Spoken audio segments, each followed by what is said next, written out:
In the 90s, many toy lines tried to replicate the success of Teenage Mutant Ninja Turtles.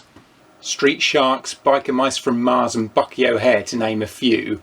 And though none of these reached the heights of the Ninja Turtles, they did almost all manage to spawn a fan base that live on to this day.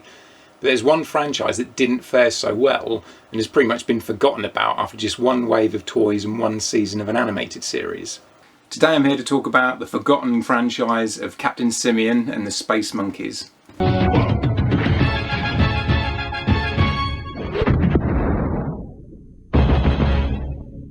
Captain Simian and the Space Monkeys.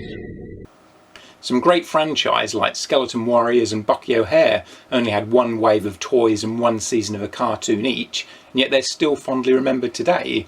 But Captain Simian and the Space Monkeys has not had so much as a DVD release, and the only way to watch the cartoon now is via grainy VHS recordings from the 1980s that have been uploaded to YouTube. No one ever talks about this series, even though the cartoon was pretty good quality. It had nice animation, it was quite funny and well written with likeable characters, and the toy line's really good quality as well. It's got decent articulation for the time, good sculpting detail and paint apps, as I'll show you in a minute. Talon from Skeleton Warriors, Jenny from Bucky O'Hare. These were never released in the original toy lines, and we still don't have a Talon to this day for Skeleton Warriors. Boss Fight Studios have since given us a Jenny for Bucky O'Hare at least. One of the frustrations for children and collectors of toys from the 90s is that female cast members would often be left out. Bucky O'Hare left out Jenny, Skeleton Warriors left out Talon, and so you always felt like you had an incomplete crew of the main characters. But Captain Simian and the Space Monkeys actually did release a figure of Shaolin.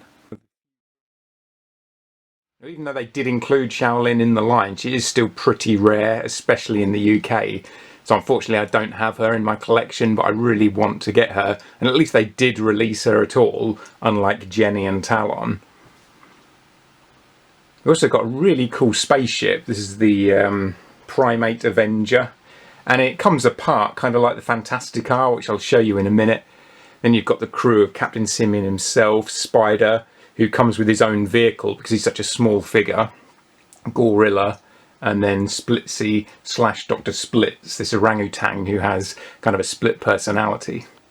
First up, we've got Captain Simian himself here.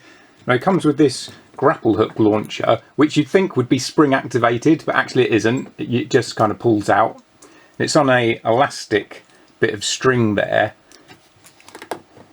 so you can have him hanging from the Primate Avenger, because the ship does have lots of bars like this that the characters can hang on to, but it doesn't actually fire out, which is kind of weird.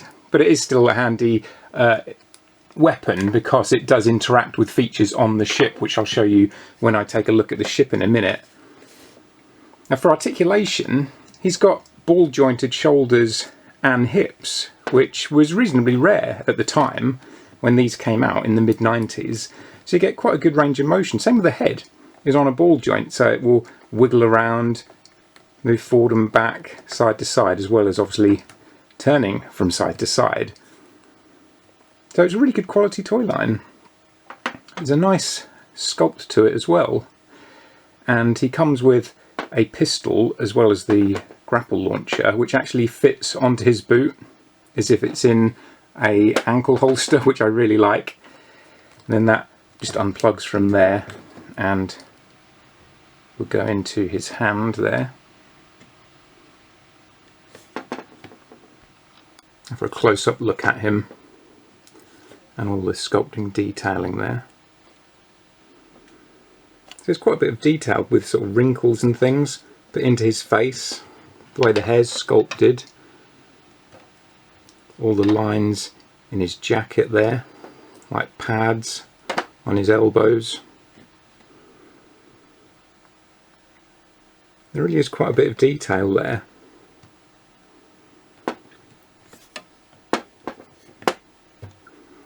If we go up, you can see the pockets on his trousers, the hole there that his gun fits into on the holster on his ankle, and then the feet, which also act as hands. The feet will grab his weapons and bars and things on the Primate Avenger, so they really play into the idea of these characters being monkeys. They can all use their feet as well, which is a nice little added bit of play value. Next up here we've got Spider, who comes with his own vehicle because he's such a small figure. Rather than them cheaping out on it, they've given him a whole vehicle, which is actually pretty cool. It's this kind of walker thing with legs that look like big gorilla legs, big robotic gorilla legs he sits in. It's got a firing missile there.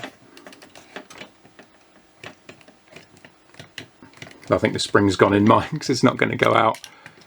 Let's try it again. No, the spring's gone. But it was a firing missile originally. And it's got a few little details in there where he sits with the controls and things. And there's Spider himself. Once again, he's got some nice detailing sculpted into his outfit. He doesn't have hands on his feet. His feet won't grip things the way the other figures do because their feet are so small. But he does have a tail which has a wire in it, so that can curl around things. And he can use that to grip onto bars and things on the ship on the playset. Goggles on his head. These little devices on his wrist, which I can't remember what they did. I think they could store items like in a little pocket dimension or something like that in the cartoon. These things along his wrist there. And he was kind of the wise guy of the crew, a bit of a thief, a bit like lippy, a bit like Rat Trap from Beast Wars. Like he didn't mind giving Captain Simian a bit of lip. For articulation, he's once again got the kind of ball-jointed shoulders and head that will rotate and go forward and back. But his legs are only forward and backwards, maybe because they're so thin there at the time they couldn't do ball joints there that wouldn't snap too easily. So his legs will only go forward and backwards. But still, for the size of him, considering what a small little character and figure it is, he's still a nice quality figure. He doesn't feel cheaper at all. He's still got the detailing that fits in with all of the larger characters. Now here's Dr. Splits and Splitsie. You can see this side is Dr. Splits, and then this side is Splitsie. And he had kind of a dual personality. Now Dr. Splits was very calm and scientifically minded, a bit like Egon Spengler from Ghostbusters, whereas Splitsie was kind of this crazy mad inventor type, and he was the doctor slash mechanic of the crew. Once again, he's got the articulation at the shoulders there that goes out and around. The head is a bit more hindered here because he's got a big beard around the bottom there, so it doesn't get quite as much motion, but it still does wiggle forward and backwards and goes from side to side. And then the ball jointed legs there too, and the gripping feet. And it's got all this sculpting detail of the fur all down the arms. Once again, all little pockets and pouches on his outfit.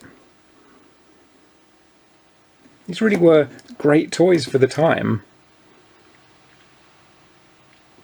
They look a lot like the Playmates Ninja Turtles figures that were out a few years before this, and you can tell they were blatantly trying to replicate the success of that line, as so many other toy lines and cartoons did in the 90s. And then here we have Gorilla, who was like the muscle of the group.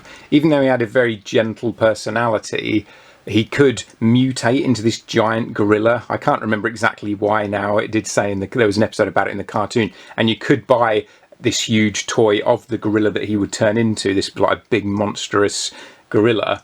But ordinarily he was like this in kind of a spacesuit there, and he's got this big missile launcher that attaches to his shoulder, and he can hold the handle there to trigger it.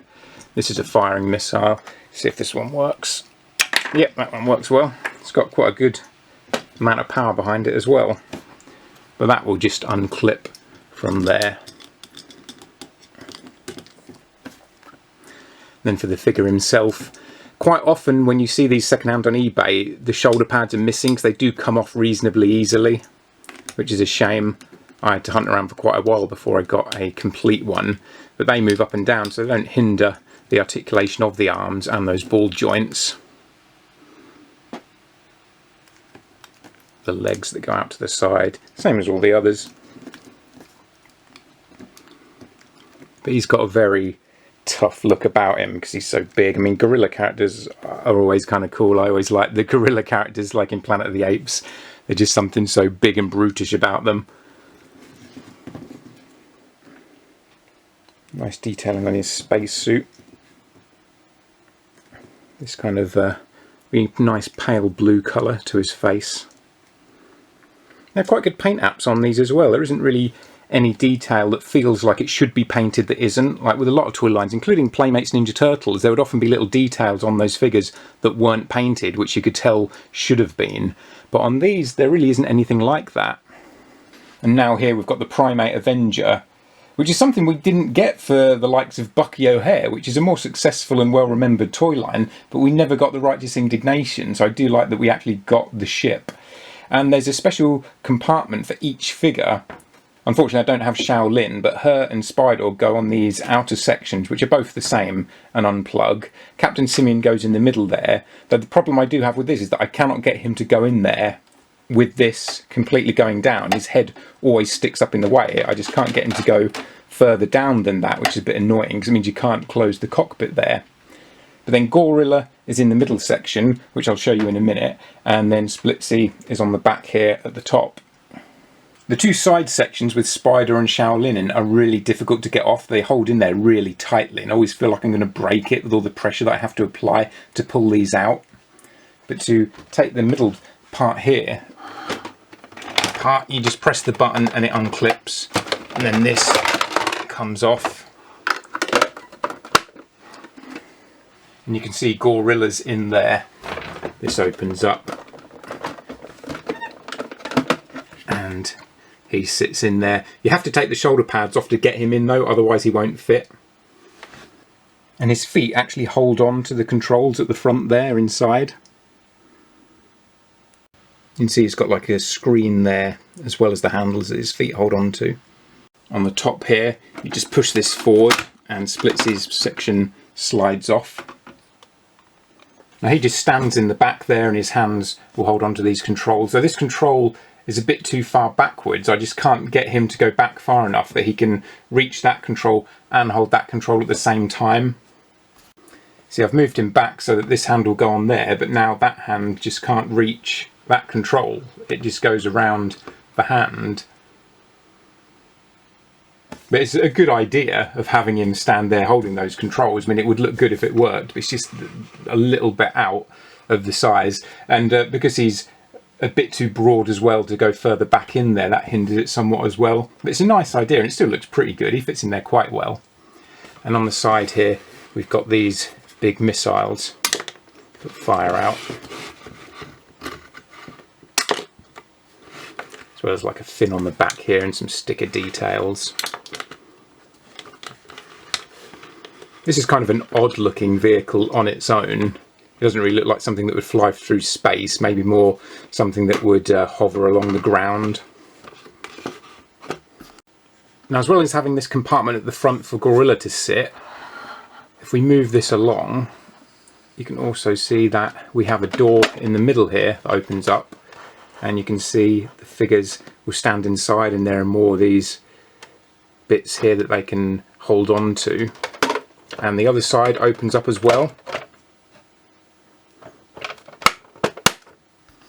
There's also a sliding trapdoor in the bottom there, which opens up. And this is where Captain Simian's grapple hook comes into play, because if you hook it over one of those loops, you can then have him hanging out of the bottom of the ship.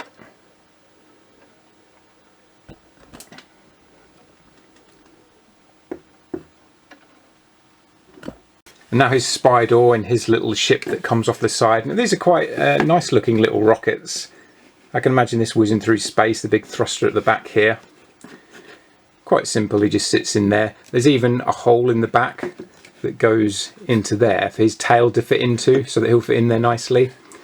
And the other ones from the other side of the ship is exactly the same as this, but for Shaolin to fit in, because she's quite a thin, slim character as well, because she's a female, she fits in the other one nicely, like Spider is here, but unfortunately I can't demonstrate that. But just to give you some idea of what this looks like. I guess these are kind of laser guns on each side. Very solid plastic on this playset. Really good quality from Hasbro. Now I've got the front section here with Captain Simian sat in there. but I just still cannot get that to go down any further. So his head is always in the way. There's a little control panel on the back there, but this back bit doesn't seem to slide out at all. Even though it's kind of in the way, it stops him from going down further, and it's weird how it's got the controls on the back where he can't actually see them. You'd think that would be a headrest or something, but no, it is actually a computer screen there. Pull him out. As you can see, with all buttons and things, like a control panel. This also has missiles coming out of the nose there that fire out. 2 of these power blue missiles, because the front of the ship looks a bit like a monkey's face, a kind of elongated chimpanzee face, and these are the nostrils here that fire the missiles. And then the cockpit looks like eyes of the Primate Avenger.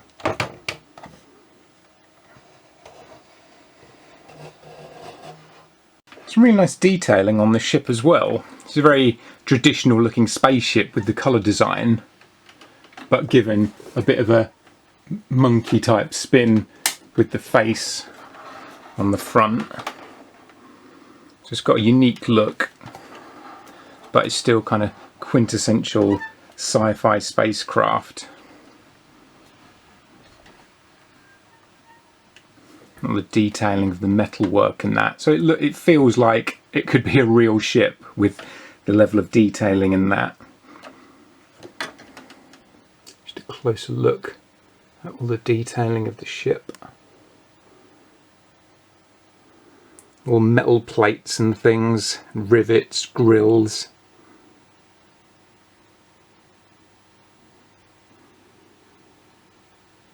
This actually works quite well with Bucky O'Hare figures.